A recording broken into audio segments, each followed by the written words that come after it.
Hola, muy bienvenidos a Tesis. ¿Cómo están? Hola, Richard. ¿Cómo estás, Verónica? ¿Bien? Bien, contenta porque tenemos unos temas buenísimos. Hoy vamos a hablar de Alzheimer. ¿Qué pasa? ¿Por qué tenemos Alzheimer? Y todas las consecuencias que tiene tener Alzheimer. También vamos a hablar del bullying, ¿sí? De todas las etapas del bullying y también de en qué momento de la pandemia estamos. ¿Seguimos en pandemia? Seguimos en pandemia, parecería. Bueno, ¿vamos a hablar de eso? Sí, hablemos Dale, de eso. abordamos los temas.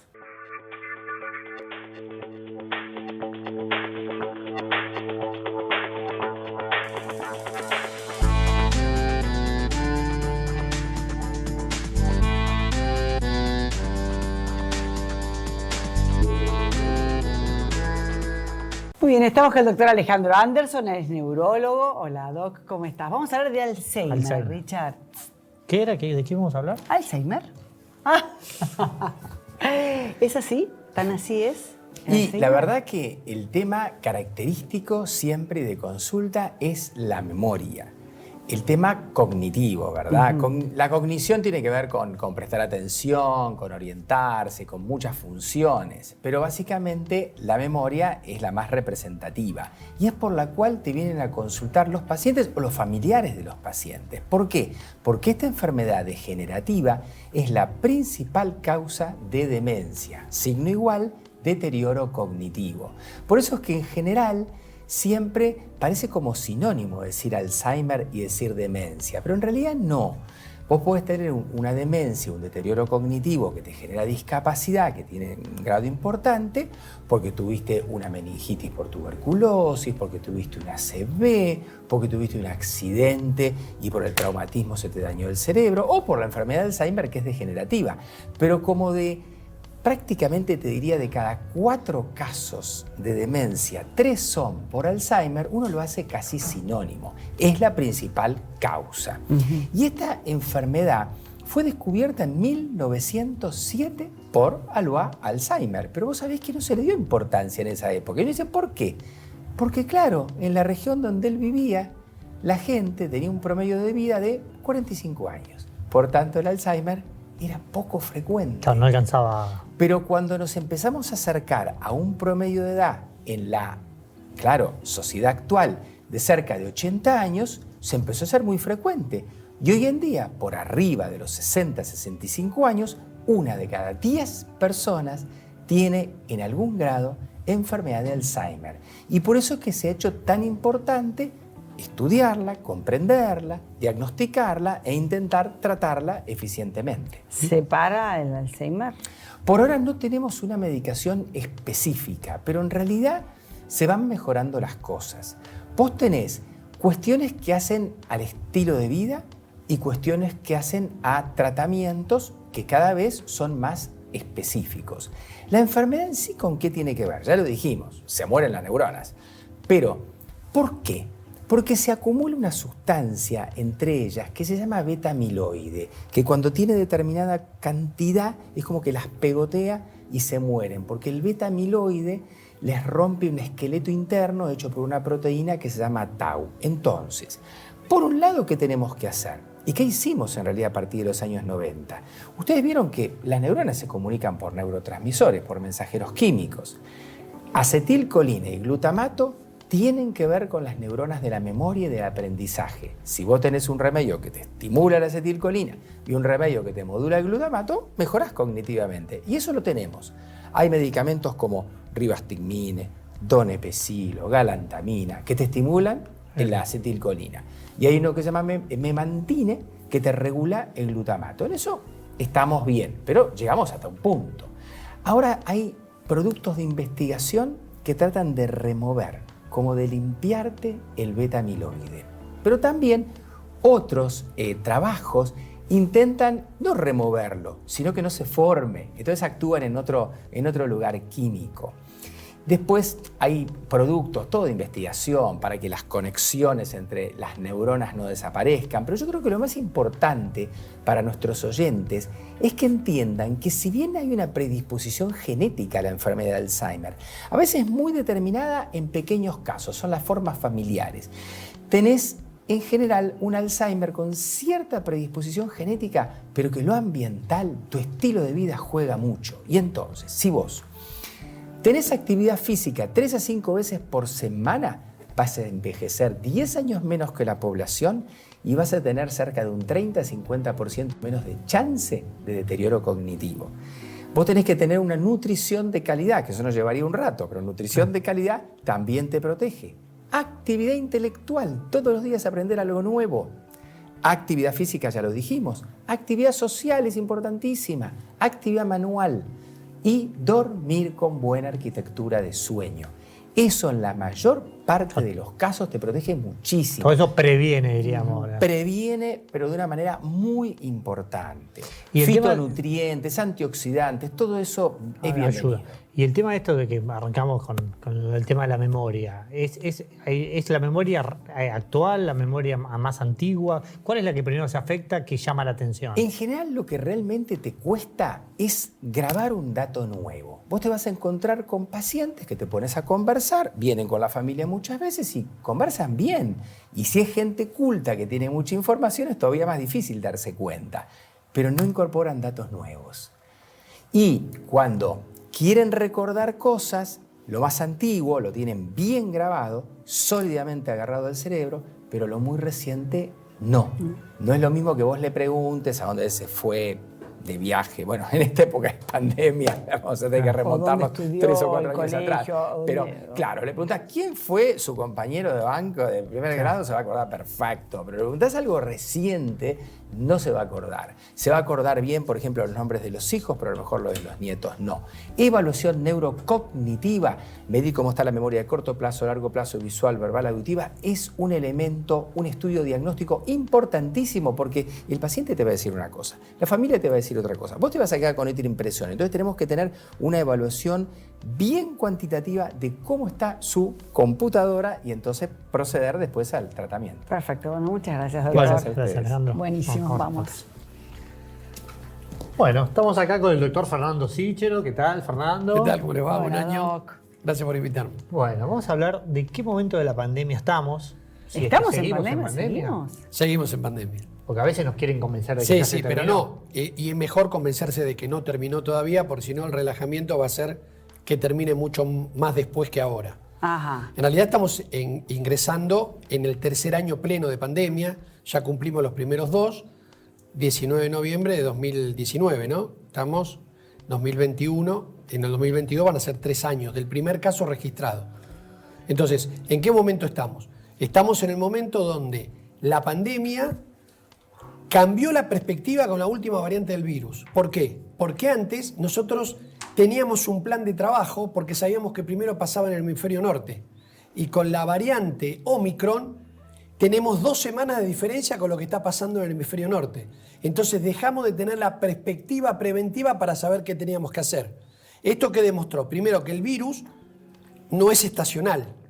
Y un virus se hace estacional cuando uno tiene una vacuna.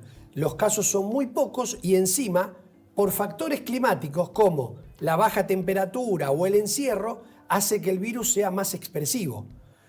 En este momento es exactamente al revés.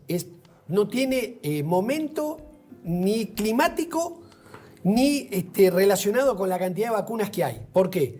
Porque todavía estamos con una proporción de vacunas que todavía no podemos inhibir a que el virus se siga reproduciendo. ¿Y qué problema tenemos con la vacuna? ¿Por qué seguimos en pandemia?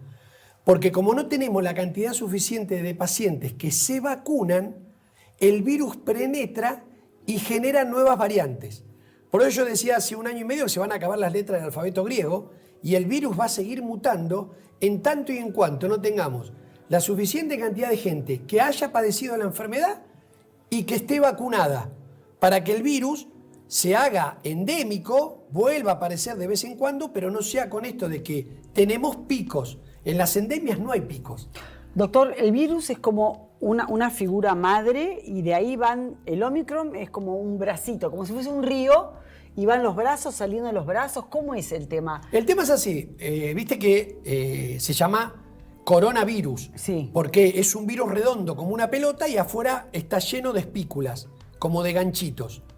Esos ganchitos van cambiando. Entonces, las vacunas están hechas para que si un ganchito de esos se conecta con una célula, la vacuna lo inhiba de poder engancharse. El problema es que el virus, como nunca estuvo en contacto con la humanidad, cada vez que se mete el organismo y la vacuna lo quiere tapar con ese ganchito, él gira y hace otro. Por eso, desde que apareció la pandemia, tenemos 5 variantes muy importantes, ¿no? Sí, la sí, primera, que es la tenemos Wuhan. 3 dosis de vacuna y seguimos infectándonos. Y seguimos también. infectándonos, porque hay otra cosa con las vacunas. Las vacunas demostraron que son altamente beneficiosas para no tener enfermedad grave o fallecer, pero no te generan inmunidad, para lo cual están planteadas las vacunas. Las vacunas siempre se hacen para no enfermarte de la enfermedad por ¿Y la acá, cual te por vacunas. qué es eso? No Aquí pueden. claro, ¿qué tiene que Porque ver, se digamos? hicieron muy rápido. O muy rápido o estas mutaciones son muy No, importantes. se hicieron demasiado rápido, entonces no tuvieron el tiempo. ¿Por qué? La Porque maduración, digamos, La maduración para decir 2, 3 o 4 años se llaman periodos estivales. Tienen que pasar 3 periodos estivales para ver que la efectividad de la vacuna sobre población vacunada realmente inmunidad de 90% que no te contagies. La de Pfizer, que es la mejor de las vacunas en plaza, da una efectividad de no contagiarse de alrededor del 60%. Por eso la próxima etapa es vacunas multivariantes del virus. Y no las van a hacer con la parte de afuera de la corona, sino las van a hacer con la parte de adentro del virus, que son los pedacitos de ARN que son que son estables en toda la familia de coronavirus. Entonces, cuando tengamos una vacuna que realmente pueda evitar que cualquier variante te infecte, recién en ese momento la enfermedad va a ser endémica. Pero cuidado, hoy por hoy, desde el punto de vista social, cultural, de todo lo que uno vio durante la pandemia, las grandes sociedades desarrolladas se dieron cuenta que, como no sabían en una primera etapa la mortalidad que generaba el virus, fueron demasiado restrictivas para las cuestiones del entorno social.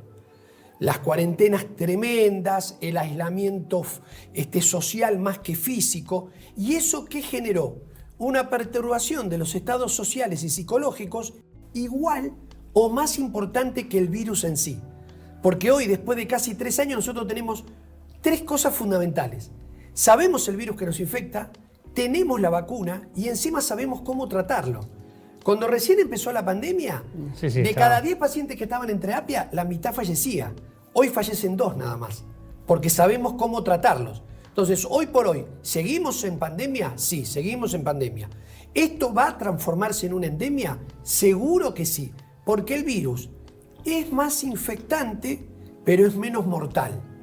Pero eso está garantizado, que no sea, que cambie eso. No va a cambiar, porque el virus se está encontrando con un montón de puertas cerradas. Millones y millones de pacientes que se han infectado y millones de pacientes que están infectados. Entonces le cuesta cada vez más entrar.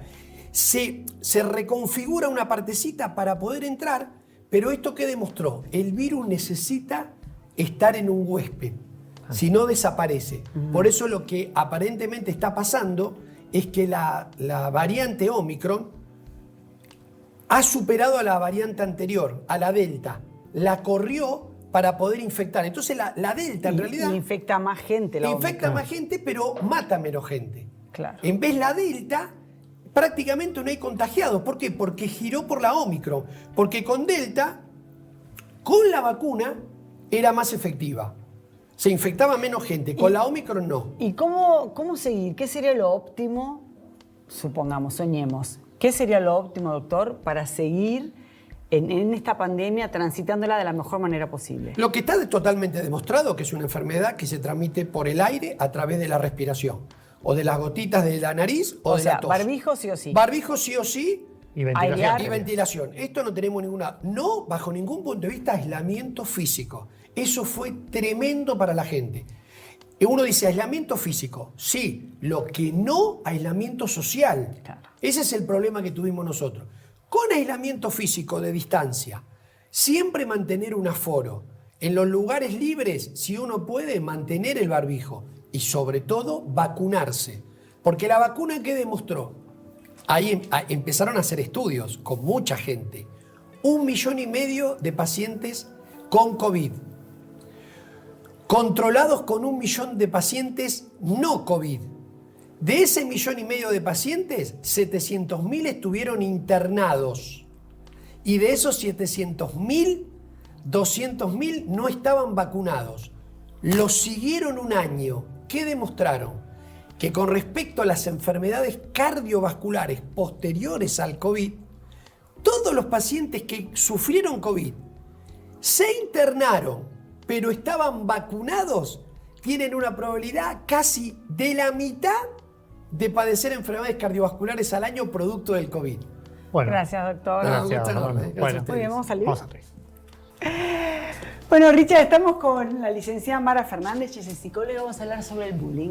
Hola, Mara. Hola, ¿qué tal? Hola, ¿cómo Gusto estás? tenerte. Todo bien, gracias. Bueno, ¿qué es el bullying en realidad? El bullying es la exposición psicológica y física de un niño o cualquier persona a un maltrato, ya sea de un compañero o de varios grupos de compañeros. Puede ser a nivel escolar, a nivel laboral, a nivel deportivo. ¿Familiar? Familiar también.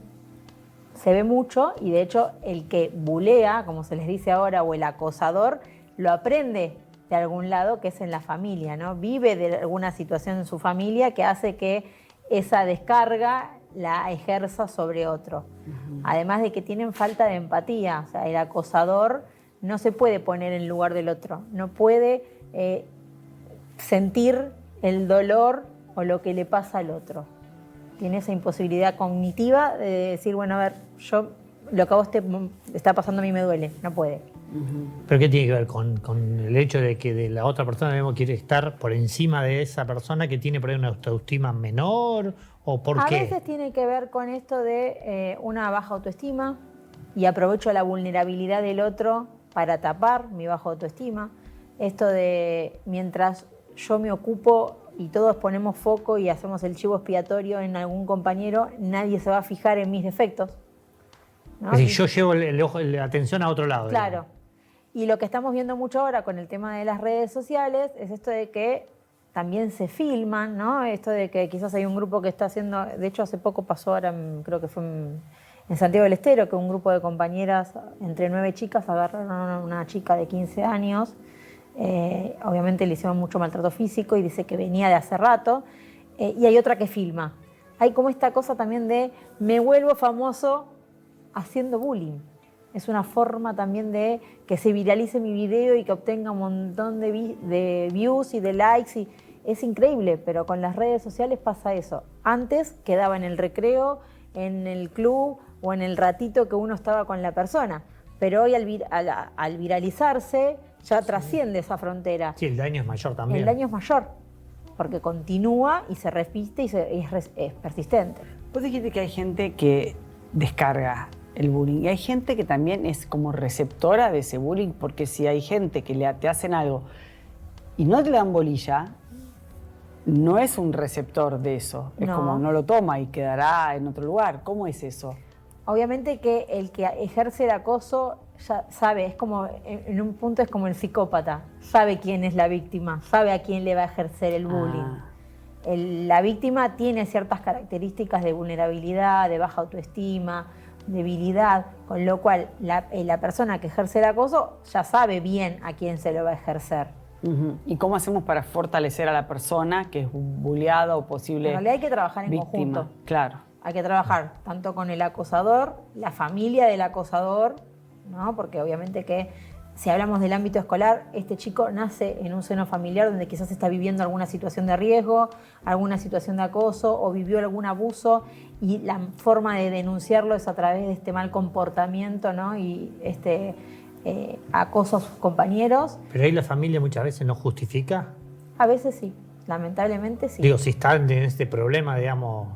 Hay veces que te dicen que sí, algo le habrá hecho su compañero. O sea, cuando uno le pregunta, bueno, pero mirá, su hijo acaba de hacer... No, bueno, pero el compañero algo le habrá hecho, se habrá defendido. ¿Cuántas veces hemos escuchado, a ver, yo misma de chica, que cuando te hacían algo te decía, y deféndete? Sí. Y el que es víctima de bullying, como pasó con este nene pobre Drake, el que se suicidó en Estados Unidos, quizás habrá escuchado miles de veces el deféndete. Claro, pero nunca pudo, Y no tuvo herramientas. No tuvo las herramientas psíquicas para defenderse. Y eso lo hace sentirse culpable, avergonzado y hasta responsable de Porque ser no pudo. acosado. Porque no pudo. Entonces, por un lado hay que trabajar con el acosador y su familia. Y por el otro lado, también trabajar con la víctima para fortalecer Y su su familia autoestima también. y su familia, para darle las herramientas para que no pueda ser, que nunca más esté, como le llamamos nosotros, como sea carne de cañón, ¿no? Como que no esté ahí en el frente de batalla y que sea siempre el que alguien le haga algo o alguien lo victimice. También que se pueda correr del lugar de victimización. ¿Y siempre esto es de un primer ataque o es paulatino? El buleador al buleado, ¿lo va como de a poquito desgastando? Sí, a veces es de a denostando poquito, ¿no? psicológicamente para A veces es de acceder a o no? poquito, empieza con una burla, ¿no? Por eso lo que yo siempre digo es que hay que trabajar mucho en las escuelas, sobre todo en esto de las clases nuevas que hay de ESI, ¿no? De educación sexual integral. Es esto de tengo que respetar mi cuerpo y tengo que respetar el del otro, ¿no? Tratar sobre lo que es la empatía. Y esto también de diferenciar chiste de burla. Porque del chiste nos reímos todos. Ahora, la burla es ejercer un dolor, una crítica que le molesta al otro. Entonces, el que ejerce el bullying empieza de a poquito, empieza a marcarle el efecto. Y si empieza a notar que eso que marca tiene cierta como complicidad del resto, ¿no? De que se ríen, y esto va incrementándose. Y cada vez es peor, ¿no? O sea, a ver, utilicemos algo que lamentablemente hoy sigue mucho, que es el tema de la gordofobia. Gordo, gordito, y empiezan a hacer chistes sobre diferentes personajes que tienen que ver con la obesidad y todo eso. Y si tiene la complicidad y ve que los compañeros se ríen, lo va a continuar haciendo. Y eso va a ir incrementándose, porque encontró el punto débil de este chico y encontró que su actitud tenía cierta repercusión que a él lo ponía en un lugar de protagonista. Comienza desde la infancia, pero después estos chicos crecen con todo ese dolor Sí, acumulado y que esa después bronca. un día sale por algún lado. Bueno, Bueno, lo muchas importante gracias. sería consultar entonces, Sí, digamos. sí, Consultar y identificarlo identificar y charlarlo y darse- hablarlo. Bien. Hablarlo ya es muy importante. Sí.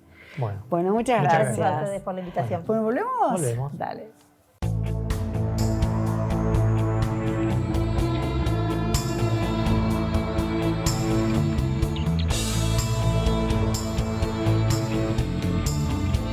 Simmons, descansá en primera clase. bueno, estamos con Marlene Gómez. ¿Cómo estás, Marlene? Hola Ricardo, ¿cómo andás? Bien, bueno, ¿qué nos has traído hoy? A ver, ¿de qué vamos a hablar? Bueno, hoy vamos a hablar de la diferencia entre consumir la fruta, la naranja, así tal cual viene, o jugo exprimido. Viene de o sea, es la misma fruta, no es jugo comercial, pero tiene diferencias. Si estás hablando del que exprimo yo en mi casa, digamos. Exacto, agarrás Sí. la naranja, exprimís, bueno, ese jugo tiene varias diferencias en consumirla de fruta sola, así tal cual viene. A ver, Por ejemplo, contanos. el aporte de vitaminas. Cuando nosotros consumimos la fruta entera, estamos aportando todas sus vitaminas. Cuando nosotros exprimimos el jugo y dejamos pasar un tiempo, se empieza a oxidar, por ejemplo, la vitamina C. Entonces no estaríamos consumiendo la misma calidad de vitamina. Muchas veces también al exprimir no estamos incorporando la pulpa, donde también ahí van vitaminas. Por lo tanto, va a tener menos calidad nutricional. Claro, si lo filtrás o algo, obviamente que ahí también estás dejando. Exacto. No solamente eso, sino también el consumo de fibra. Al consumir la naranja así como viene, estamos consumiendo la pulpa y el ollejo. De esa manera estamos aportando mayor saciedad, es decir, nos vamos a llenar más rápido. Claro. Vamos a optar por una naranja grande, por ejemplo, comemos una. En el proceso de la masticación también nos lleva a llenarnos más rápido. Un jugo entraría en 3 o 4 naranjas, por lo tanto estamos incorporando más cantidad y más calorías. Una naranja aporta más o menos unas 70 a 100 calorías y un vaso unas 300, 400, dependiendo de la cantidad. Claro, sí. A ver, si yo me tengo que comer 4 naranjas, tal vez no me como. En un vaso sí No te lo creo como. que llegues, Claro. estoy segura. O sea, si vos vas cortando por gajitos, 1 o 2 como mucho, te llenás. O sea, ahí ya te das cuenta de la diferencia. Exacto, en cambio en un jugo no, lo tomás, además se digiere rápidamente porque es líquido, entonces eso también nos va a generar que al rato tengamos hambre de nuevo. Si sos, por ejemplo, diabético, te conviene la fruta entera, porque de esa manera, al incorporar también fibra, estamos evitando que se eleve la glucosa en sangre rápidamente. A diferencia del jugo, en este caso sería al revés. Si estamos con un cuadro hipoglucémico, sí sería bueno en ese caso un jugo de naranja. Más rápido. Claro, porque de esa manera elevamos rápidamente la glucosa en sangre. Esto se da por el contenido de azúcar de la fruta, es decir, la fructosa. Y esto se da para todas las frutas en general. Sí, la mayoría, porque sobre todo las que se puedan exprimir, pomelo, naranja. Esto que hay en máquina que imprimen todo. Sí, también zanahoria, Claro. manzana, de hecho también hacen jugo, pero van descartando lo que sería la pulpa y ahí es donde está nuestro valor nutricional. Está muy bien. Y te hago una pregunta. Sí. ¿Y qué tiempo, diríamos, es perjudicial ya que perdemos mucha vitamina C? Y por ejemplo, si lo exprimimos al mediodía y lo dejamos para la merienda, ya pasó bastante. O sea, no tiene que pasar más de 6 horas. Es decir, Eso sería sería en el como momento, máximo. en el momento habría Lo que ideal sería exprimir y consumir. Perfecto. Bueno, Bien. clarísimo. Muchísimas Bueno, gracias. a vos. No hay nada más lindo que ver a tus hijos felices. Por eso yo elijo fideos Marolio, que le dan sabor y frescura a las alegrías de todos los días. Spaghetti, rigati, moños, tirabuzón. Mamá, te amo. Marolio, una de las marcas más elegidas por los argentinos. Bueno, muchas gracias. Buenísimo el programa de hoy, Sí, qué importante lo del bullying y entender que todo el entorno es el que tiene que colaborar. Exacto, y el Sí. tema del Alzheimer también no es menor. Hay que cuidarse para tratar de llegar de una mejor manera posible si nos llega a tocar el Y bueno, y Alzheimer. seguir con la vacuna porque parecería que es la única salida para transformar esta pandemia en una endemia y Exacto. convivir con el virus. Muy bien, caballero. Bueno, vamos a seguir conviviendo, así que los esperamos, si Dios quiere, el próximo encuentro de tesis, ¿sí? Bueno, gracias, nos vemos. Gracias.